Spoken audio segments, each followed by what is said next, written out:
did I get into music? To be honest, I've always had music playing around the house as a kid. My dad's massively into music, and then he got me a guitar when I was 9. When I was about 12-year-old, I was influenced by many bands, Joy Division, Oasis, from my dad really.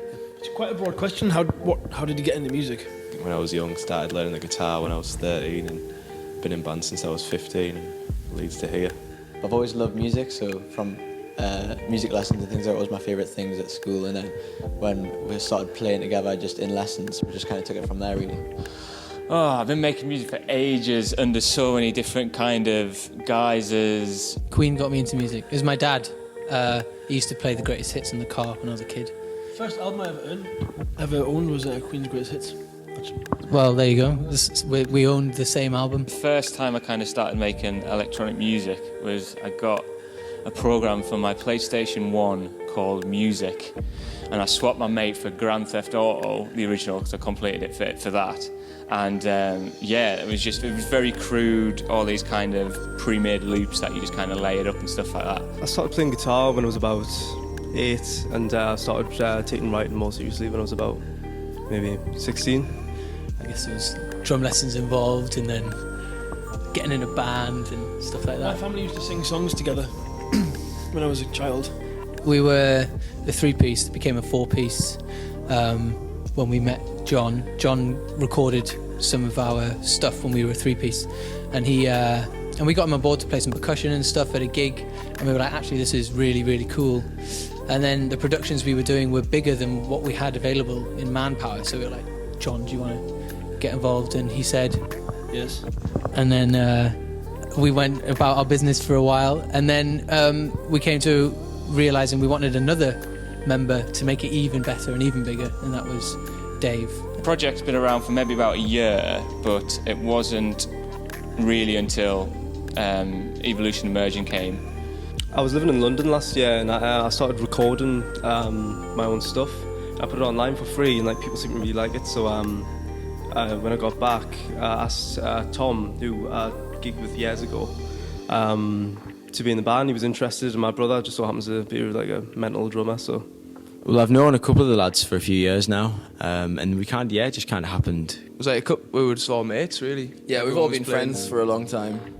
So a lot of us went to school together. These two, well, you can't actually see who I'm pointing at, but Tomo and Gibbo went to school together, and myself, Pete, and Duffy also went to school together. And one of the things about our band is that there is a really broad spectrum of influence. It's not easy to just say we've got one favourite, do you know what I mean? We've got Duffy, who is a metal head, likes the heavier things in life, and then there's us, who are just all indie, and then there's you, who likes a bit classical as well. Yeah, I like a bit classical music as well. It doesn't really influence the music.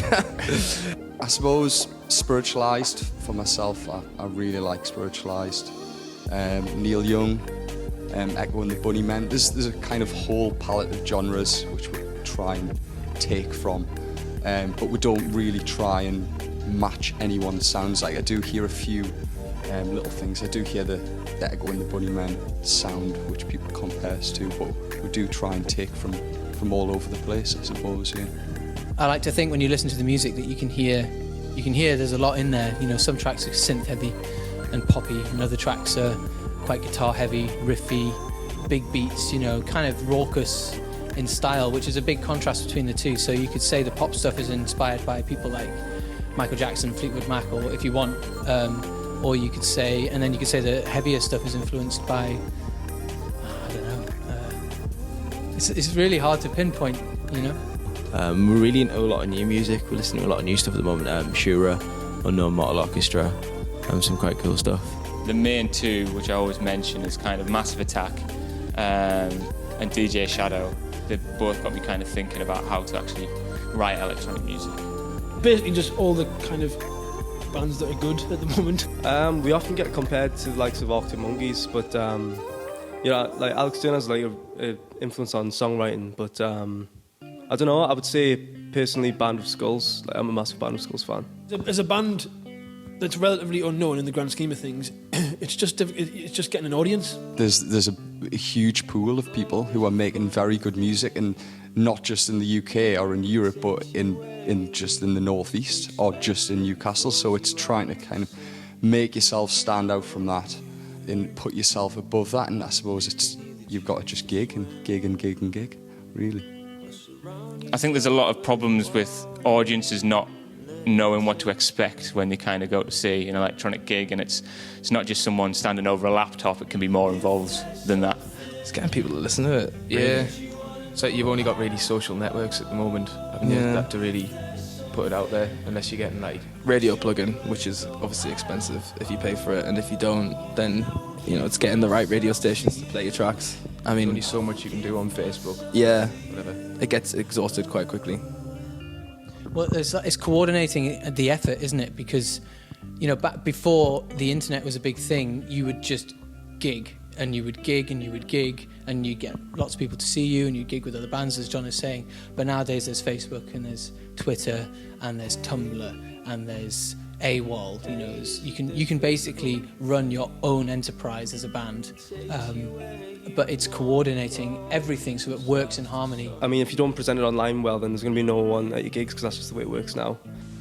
Got to get hit that market, that little niche that you want to grasp, and if you don't have the right sound in the right time, you don't find it. And hopefully that's what you have to aim for. Don't rush anything to become something that you're not. You can be the best band in the world, but if you're not going to make the effort to promote it properly, then it can be a bit of a nightmare. I think people like Generator are helping cultivate a more productive scene around here, definitely, and a better scene.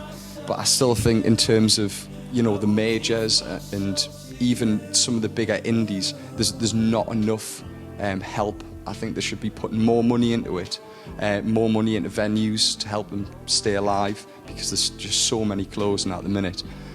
And I think it would prosper. The music scene would come to fruition even more so. Well, I don't think there's enough attention on Newcastle. Well, there's next to none. I mean, if you want to do anything, you have to go to London, which is a bit of a shame because there is so much talent around here. But in terms of the industry, they should make an effort to come to the northeast, because it is a blind spot. I think in Newcastle it's a very different relationship to somewhere like London. With London, everything's based there, so it's not easier, but you've got more of a chance to be noticed and things like that. Whereas here, the north-south divide, Newcastle's very cut off from everywhere else. It can be very tricky, but you do see that people are trying to make the effort now to come to Newcastle and hear more music, because there's been some kind of burst on the scene, whether they've been big bursts or not, but Little Comets, they've been doing well. So they are starting to take more of an interest, but it's 10 times more difficult than it is in London. It's a shame, but I think they're almost two separate areas of music in a way. Obviously, all music starts at the grassroots on a local scene. That's really important. And I think a lot of the time that's where the best music can often be found as well. I think a lot of the time the best known music isn't always the best music that can be found, which is a shame.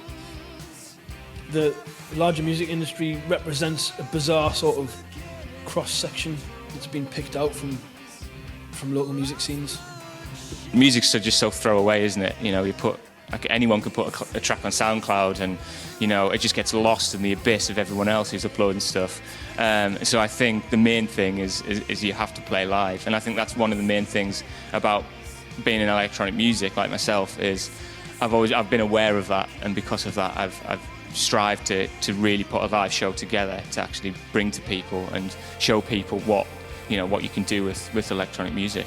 If there's a band that's really successful, the record labels will be like, right, that works, let's make another 5 bands like that. It's just one after another, man, literally one after another, and they all make loads of money because there's a market for it. But those people, I don't know how much of what they're involved in has anything to do with bands that are working up here, for example. I think the music industry is changing quite a lot. I think they're running out of options, and we're getting a lot of regurgitated styles of music. Saturation of pop music is just kind of horrendous at the moment. So I think, which is good, well, it's kind of good and bad. It's bad that the bigger kind of labels that aren't wanting to take risks anymore because there's not as much money there available as there used to be on the old model. But I think it's great because it's actually bringing more local musicians together, and there's a lot of DIY groups coming from it. Especially in this local area, there's a nice independent scene that's kind of rising. And I think that can really only go from strength to strength, really. I think that the artists can do a lot more themselves. Definitely lends itself to a smaller gap between the industry and the grassroots industry, I think. It's difficult to think of one particular low point. I wouldn't like to think about that. Should we be honest? No, it's been fine. Absolutely fine. Yeah, it's difficult, man. It's difficult. It's up and down all the time, isn't it? Yeah, it's an emotional rollercoaster, I think. I think making any type of art is. Just before Keep Breathing started was a very low point. We were on a very much upward curve with watchers, and we end up in the wrong contractual situation with quite a strange man in a strange situation, which meant we couldn't gig. It meant that we weren't allowed to release music. It meant that we weren't allowed our practice space. So it was very much, we just ended up back in Tom's, just making music as we did as, right at the start as teenagers. But that was a really low point. But it also gave her a bit of a fighting spirit as well. The first EP, I think we did it after like 3 or 4 months of being a band. Wrote these songs and was like, let's Went straight to the studio. Let's and record these them. in Mint, and then you think, are they? We had a different manager who we have now, and I think when that management kind of ended the first one, we didn't really know how to pick ourselves up, and it took a while for it to kind of bring ourselves around and getting back in the industry and things like that, because he had done a lot of work for it. So we weren't sure how to pick things up again and carry on forwards until right before our new manager stepped in for it. I don't know, we've only done about 3-4 gigs, to be honest, so yeah, it's all been good so far. I mean, I'm not that old.